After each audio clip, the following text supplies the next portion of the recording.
Congress party నాయకులు అద్దంకి దయాకర్ గారు మీరు నోరు అదుపులో పెట్టుకుంటే బాగుంటుందని నేను మీకు హెచ్చరిస్తున్నాను.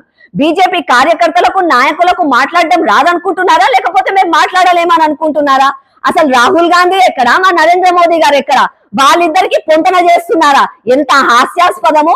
ఒకరేమో అయ్య పేరు చెప్పుకొని తాత పేరు చెప్పుకొని నాయకులు అయ్యారు, అది రాహుల్ గాంధీ. పేరు ఎక్కడి నుంచి వచ్చిందో ఇంతవరకు ఆయనకే క్లారిటీ లేదు, అది రాహుల్ గాంధీ. అదే మా నరేంద్ర మోదీ గారు ప్రజల కోసం అంకిత భావంతో ప్రజా సేవ చేయాలని చెప్పి జీవితాన్ని మొత్తం త్యాగం చేసి 24 గంటలు ప్రజల కోసం కష్టపడుతున్నారు, అది మా నరేంద్ర మోదీ. అట్లాంటి ప్రధానమంత్రి నరేంద్ర మోదీని రాజ్యాంగబద్ధంగా ప్రజలు 3 సార్లు ఎన్నుకొని ప్రధానమంత్రిని చేశారు.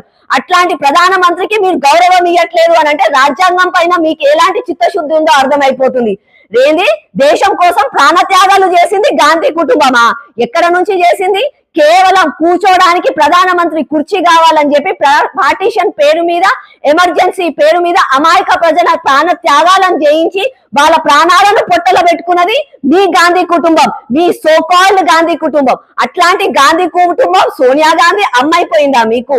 మీరు మాట్లాడే ముందు వెనక ముందు ఆలోచించుకోండి. ఇంకొకసారి గాని ఆర్ఎస్ఎస్ గురించి, మోదీ గురించి మాట్లాడే ముందు అసలు రాహుల్ గాంధీకి ఆ గాంధీ పేరు అని ఎలా వచ్చిందో ఆ క్లారిటీ ఇస్తే బాగుంటుందని చెప్పి నేను హెచ్చరిస్తున్నాను. అంజన్ కుమార్ యాదవ్ గారు అసలుకి ఒక్కసారి ఎంపీగా సికింద్రాబాద్ ప్రజల దగ్గర గెలిస్తే మీరు చేసిన తప్పులకి వాళ్ళే శిక్షణ వేసి తర్వాత మిమ్మల్ని ఓడగొట్టారు.